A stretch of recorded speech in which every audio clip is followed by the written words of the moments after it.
Hi everyone and welcome to Cooking in Manhattan.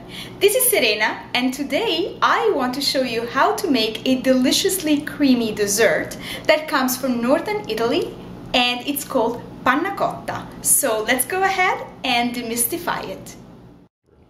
The ingredients for panna cotta couldn't be easier.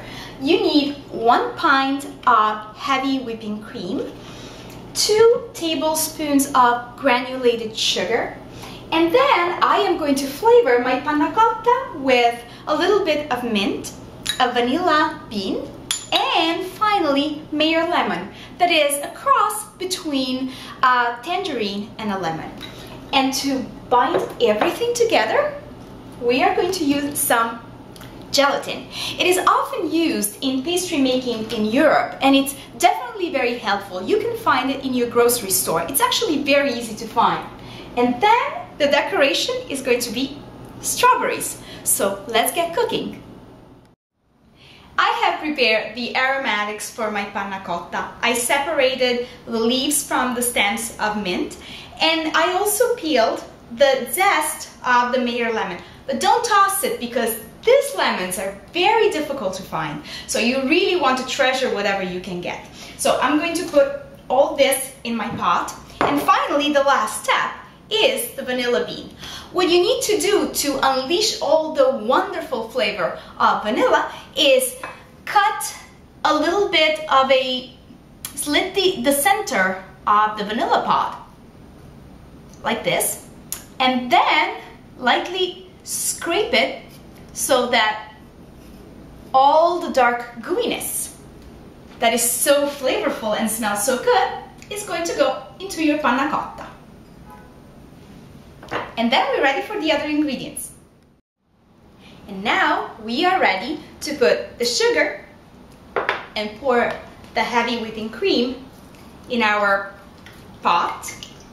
We are going to bring the heavy whipping cream with the aromatics and the sugar to a simmer over medium heat. And in the meantime, I will be working on the gelatin. Are you ready to play with gelatin? I have 1 bowl of cold water and I am going to, to make the gelatin puff up in the water. Wow. It's kind of tricky to cut everything. It feels like it's glass, but it doesn't cut. So this is going to puff up, it's going to puff up completely, and then we are going to use it, we're going to squeeze the water out, and then we're going to put it in the cream. Do you want to see how beautiful the panna cotta looks like? Here it is, happily simmering in the pot. And we're almost ready. The only difficult thing about panna cotta is that we will have to wait for it to completely cool and solidify. But I promise you, it's totally worth it. We have been working on the gelatin, right? See, it looked like glass before, but now it looks like this. So we are going to squeeze out the water and this, and then place it in the simmering cream and wait for it to completely melt, and then we'll filter everything and we are going to set it to cool. And now we are ready to filter the panna cotta. Okay. This will remove all the aromatics that have been happily simmering along with the cream. And now we are ready to put the panna cotta in a mold and to cool it down so that we can then serve it.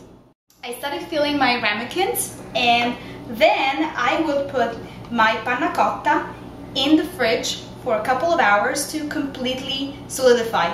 I know waiting is really torture, but let me tell you, it's totally worth it. You're gonna have a delicious dessert. The great thing about panna cotta also is that you can prepare it in advance and then serve it a couple of days later to your friends for a party. Or maybe if you cannot resist, you can pop it in the freezer and hope for the best. And maybe in more or less half hour, you're going to have the most delicious frozen dessert. Are you ready to taste the panna cotta? Here it is. I decorated it with some fresh strawberry and a bit of mint. And now I am ready to taste it. It came out so good. It is really flavorful and creamy, and it has a hint of Meyer lemon and a hint of mint. So I hope you enjoyed this, and I hope you will make this dessert over and over all summer long. This is Serena, and I'll see you again on the next Cooking in Manhattan. Ciao!